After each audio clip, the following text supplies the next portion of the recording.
Good evening. My name is Guadalupe Cruz. I have the privilege of serving as the Florida Program Director for American Friends Service Committee. We are a Quaker faith-based organization that strives for social justice and peace. And here in South Florida, we specifically focus on immigration-related issues.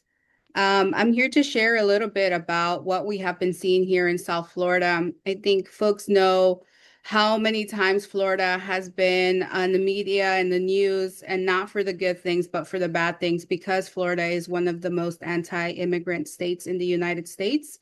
We have seen just how policy from the national level to the local level has really impacted our immigrant and undocumented communities with the many ways, and one specific way is the detention of our friends and families. And here I'm going to share about Alligator Alcatraz.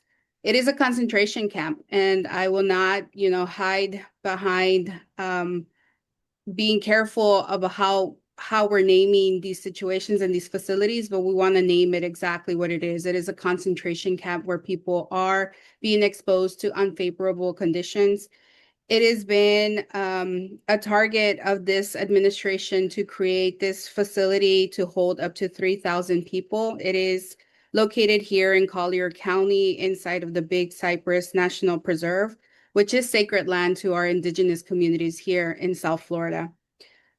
People here are being exposed to harsh weather-related issues, flooding, and I will remind individuals that the facility is not a building. It was a structure that was built in 8 days, and you can only imagine what individuals have been having to endure while being there.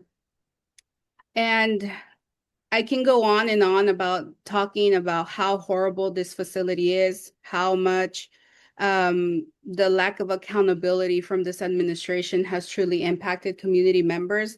But something beautiful did happen here outside of that facility.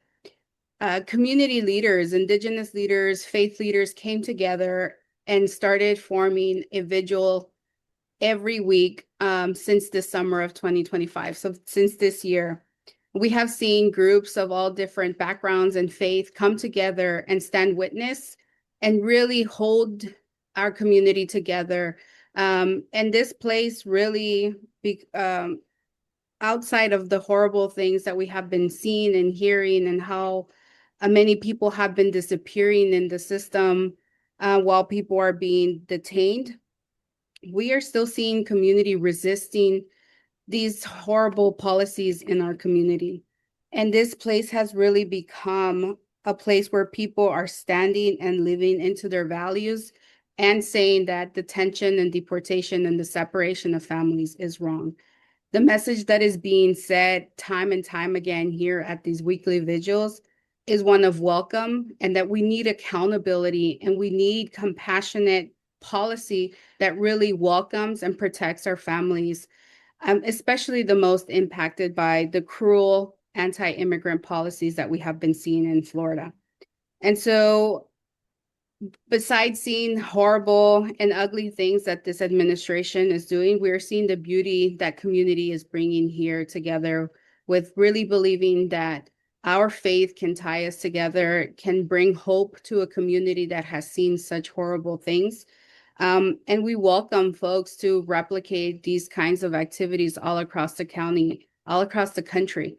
And it is an act of resistance that, besides the hate that we have been seeing here and time again over the last couple of years, there are places where community can come together and still believe that there is a better world that we can reimagine and build together.